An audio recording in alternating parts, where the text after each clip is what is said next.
Hai semua, hari ini kita akan bicara mengenai periklanan dan proses pemasaran. Bauran pemasaran atau yang biasa kita sebut marketing mix adalah bagaimana kita menempatkan sebuah produk atau layanan yang tepat di tempat yang tepat, waktu yang tepat, dan harga yang tepat. Apa saja komponen dari marketing mix? Menurut A. Jerome McCarthy pada tahun 1960-an mendeskripsikan bahwa marketing mix ini terdiri dari 4P, yaitu product, price, place, dan promotion. Kemudian berkembang menjadi 7P yang umumnya digunakan di industri jasa dengan penambahan people, proses, dan physical environment. Kita akan membahas masing-masing elemen dari marketing mix ini. Pada elemen produk, perusahaan harus menemukan bagaimana perusahaan bisa mengembangkan produk atau layanan mereka.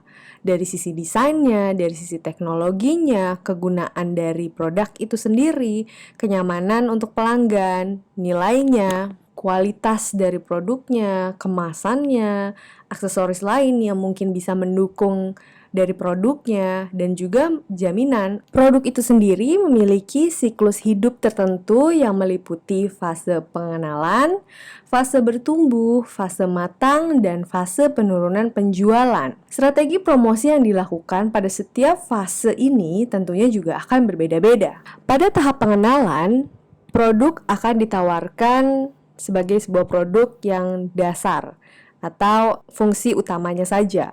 Dari sisi advertising, yang akan dibangun adalah kesadaran atau awareness akan adanya produk tersebut, diperkenalkan dan juga diuji coba. Pada fase bertumbuh, produk akan memiliki penambahan layanan.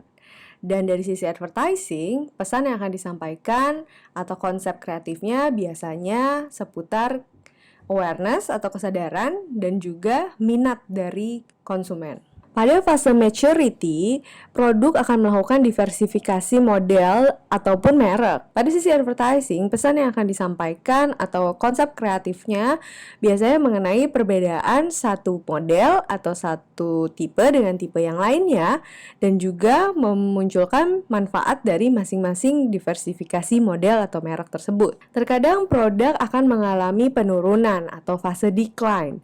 Di sini perusahaan biasanya akan menghapus merek-merek yang lemah, yang tidak menunjukkan performa penjualan yang baik. Dari sisi advertising, yang biasa dilakukan adalah mengurangi intensitas dari periklanan. Mengapa tidak langsung dihentikan? Karena masih terdapat konsumen-konsumen yang loyal pada brand atau merek tersebut. Selanjutnya, elemen harga. Penetapan dari harga selalu membantu membentuk persepsi produk perusahaan di mata konsumen. Terdapat beberapa pendekatan yang berbeda untuk menentukan harga sebuah produk. Yang pertama disebut cost plus, yaitu berdasarkan biaya produksi. Kemudian yang kedua yaitu bergantung pada konsumennya, jadi berdasarkan profil pasar sasarannya. Yang ketiga yaitu kompetitif, berdasarkan bisnis atau pesaing lain.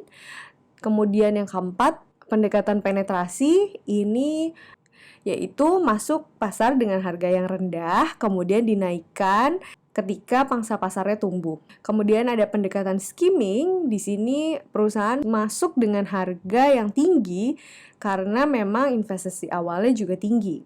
Kemudian masuk dengan pendekatan yang premium, masuk ke market dengan harga yang tinggi untuk mencerminkan merek yang mewah. Dan juga ada pendekatan ekonomi, jadi masuk ke pasar dengan merek yang murah dan harga yang murah. Elemen selanjutnya yaitu place atau tempat. Di sini perusahaan akan memberikan opsi distribusi baru yang tersedia bagi pelanggan untuk mengakses produk atau jasanya.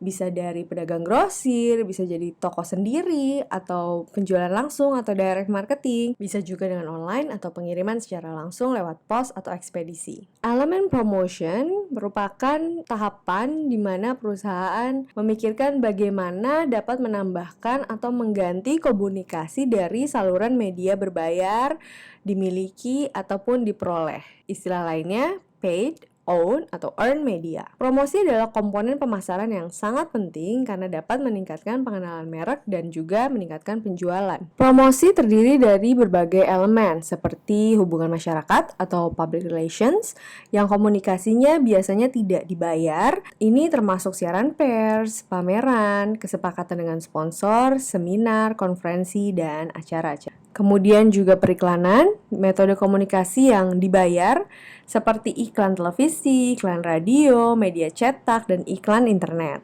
Ada juga promosi penjualan seperti sponsorship, penjualan pribadi, direct mail atau surat langsung, konten digital, dan juga media sosial. Elemen selanjutnya dalam marketing mix yaitu people.